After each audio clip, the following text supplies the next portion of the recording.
Hi again everyone, welcome back to JMC Creates. My name is Jackie McKissick and today we're making another teacher gift idea for Christmas.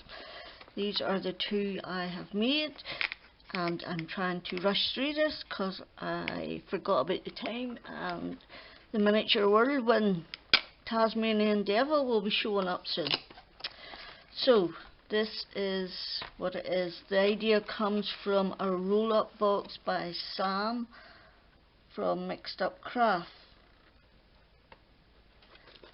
Her boxers were square, so she has a better roll-up thing than I have, but my boxes are created specifically for these gifts.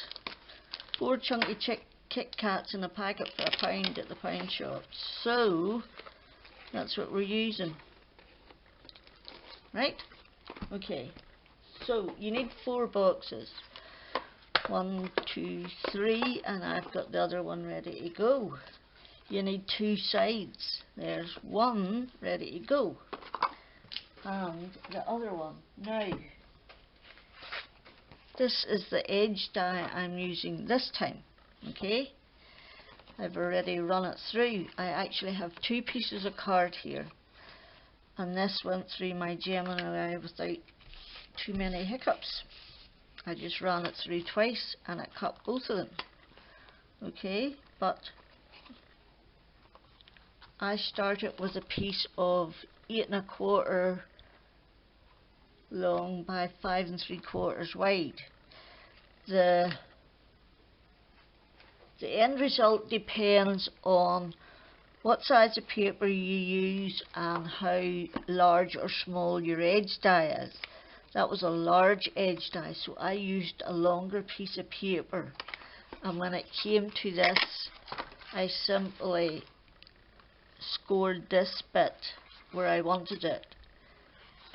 Then I scored an inch, and then 2 1/8. No, 3, 1, 2, 3 1/8 roughly. What I did was I scored this one here where I wanted my middle bit to go. Okay, like that. Then I scored a 1 inch, which took me to there, and then I just wrapped it round the boxes. I just folded it over to get where I wanted the right measurement. And you can do that easily, so you can. Whereas this one here has a very small edge die, and I have a bigger gap here. And you'll see on this one I've decorated this bit because I had a larger gap, and on that one, but on this one because of the depth of my die, I've decorated this bit. Okay, so it's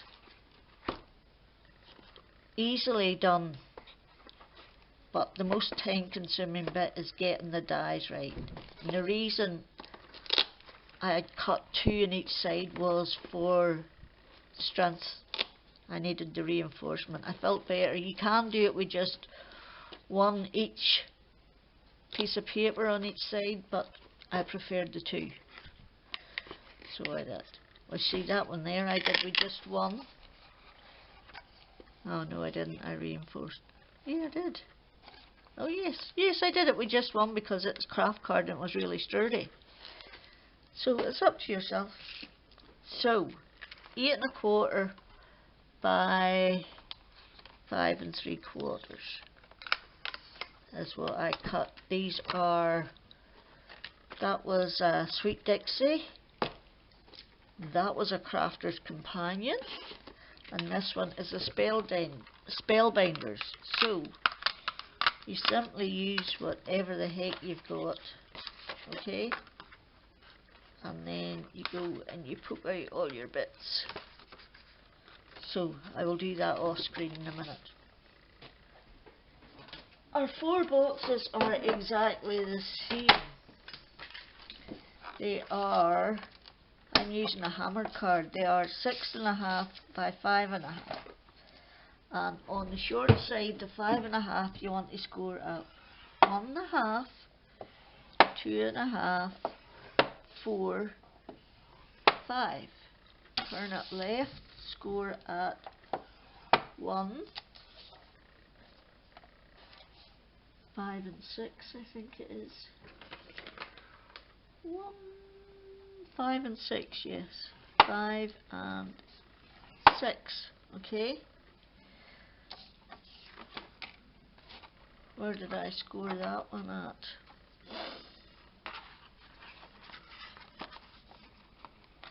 I thought I might do this while it's all out.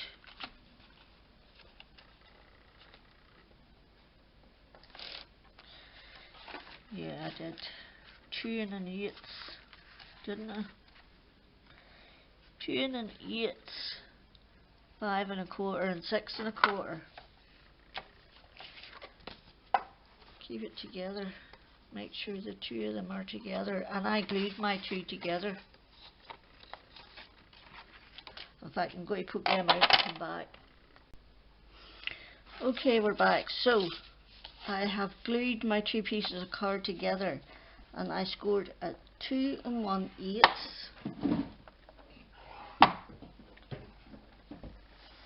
5 1/4. And 6 1/4. Okay.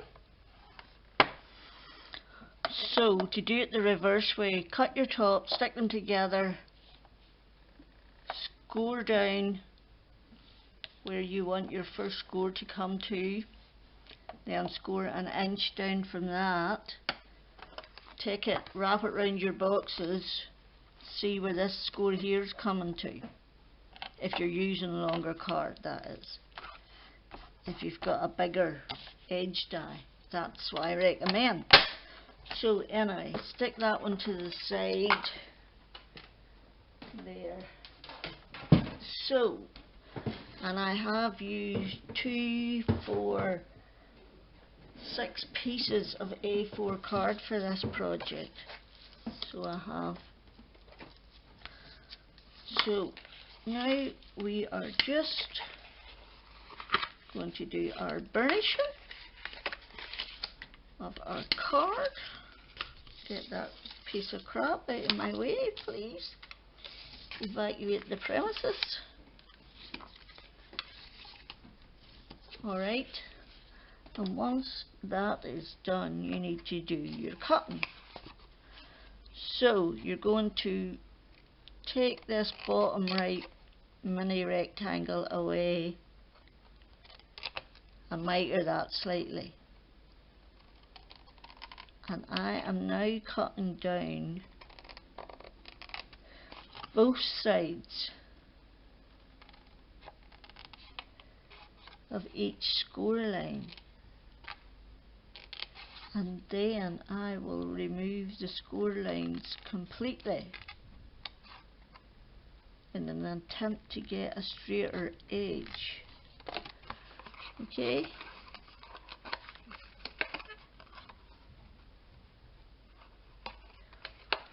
One, 2, 3. Okay. Then you're going to take these two, one rectangle, one square, away completely. Okay. So remember, that's the bottom, that's the top. So this one here, you are taking away these two rectangles completely, along with their score lines. You're going to cut down each side of the remaining two score lines, like that.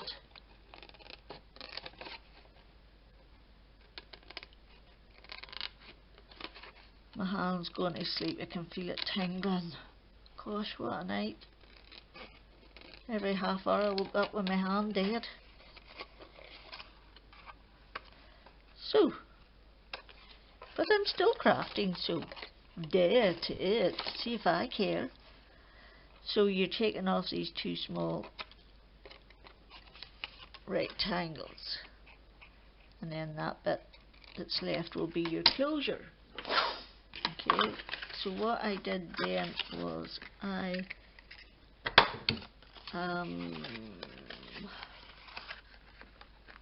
took a corner punch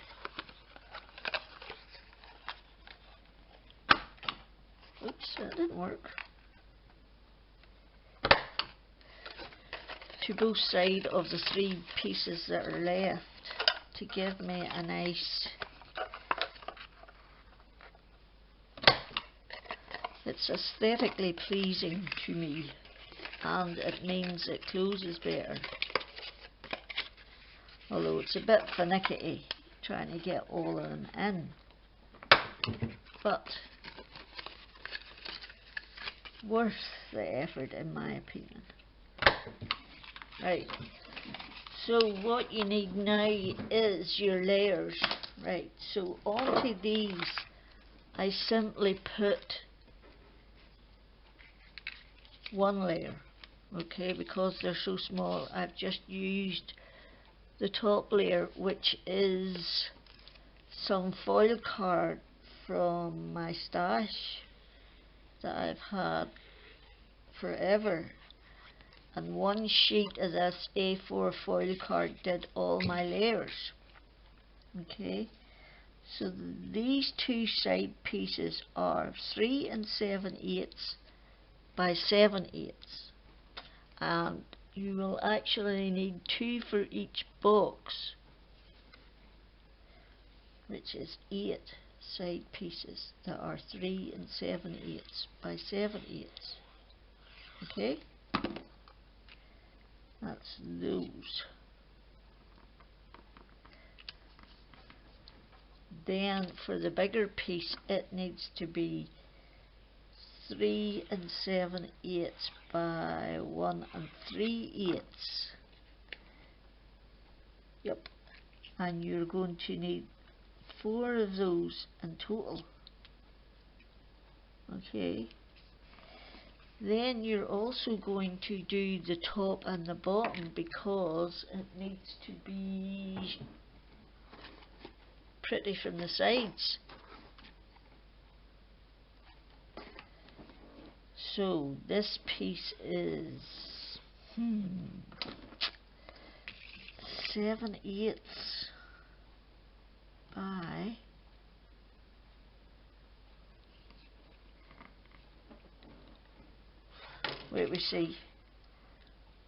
1 3 by 7, yes. So you need 2 for each box, which is 8 that are 1 3 by 7/8, and they go top and bottom of the middle square. Okay, and I did that before I glued my box together because it's much easier to decorate then. Okay, so then you're going to 2 sides in, bottom up and top down.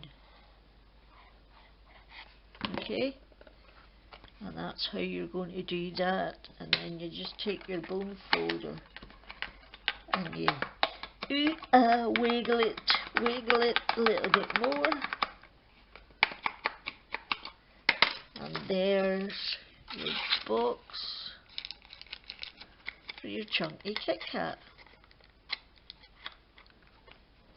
and you have 4 of those. So then for this bit,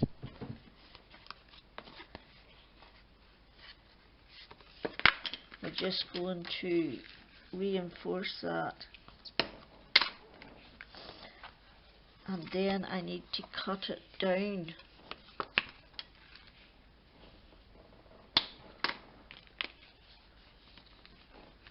So mountain, valley. The top one's a valley. Right, now I need to cut this down. I forgot about that bit. And I cut it down to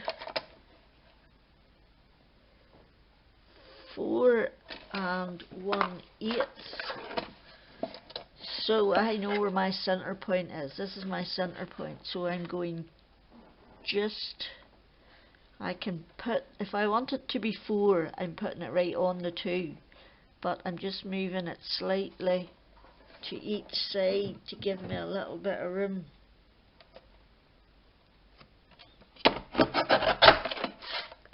And doing the same on the other side. Doing it down here. There's the 2. Where is the 2? There's the 2, and move it to that side of it. And there you go. Now you just need to put your layers on. My first layer is 3 7/8 by 2 3/4. I've done 2 layers on this one. I've done a silver and a pattern. Because it's the outside and I wanted it to have a little more va-va-voom. Okay, and that's for that bit. And because of the depth of that there, I'm not decorating that bit, so I decorated the other bit, which will be 3 and, is that right? 3 7/8. Where's my wee ruler? I think it is, yes. 3 7/8 by 2 3/4 by, and then 3 5/8 by 2 1/2, I would assume, by 2 5/8. 3 5/8 by 2 5/8. So this one will be 3 7/8 by 7/8 for the silver, and 1/8 down, 5/8 and 3 5/8 for the pattern. So that is, we're nearly at the end, and you can see now that that's going to sit like that once we get our boxes in. So you need to make sure the boxes are all opening to the one side before you glue anything down. They're all opening to this side for me. And then you just glue them in. It is that blinking simple, like, come on. Easy peasy lemon squeezy.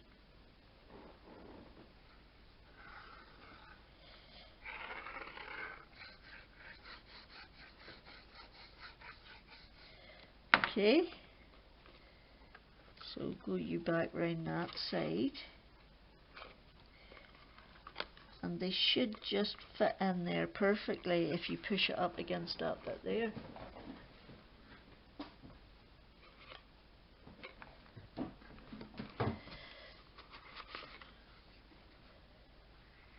And I'm using collal glue because I think it is a little bit stronger.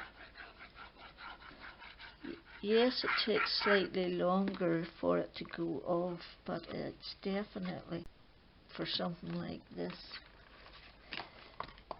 Okay, just give them a good firm press. So that's going to be the inner then, and that will be the outer, I think.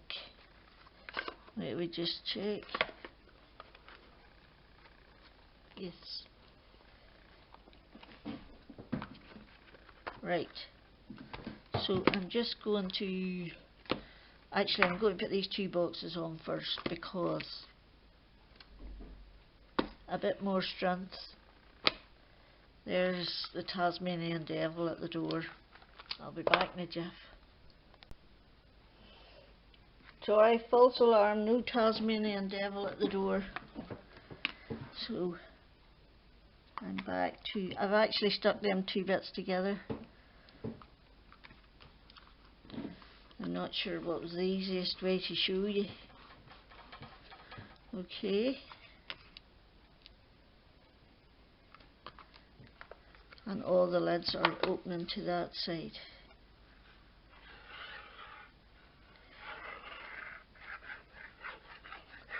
And do you know what? I haven't even thought about what I'm decorating this time.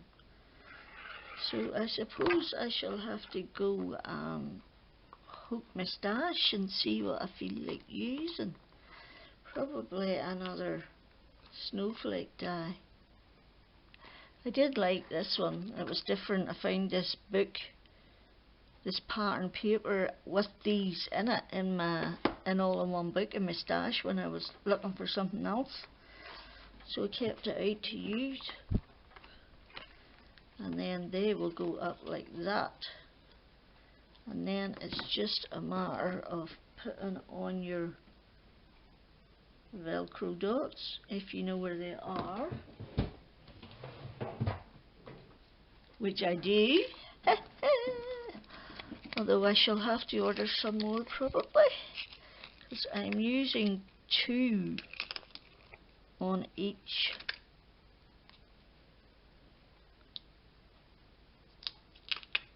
box.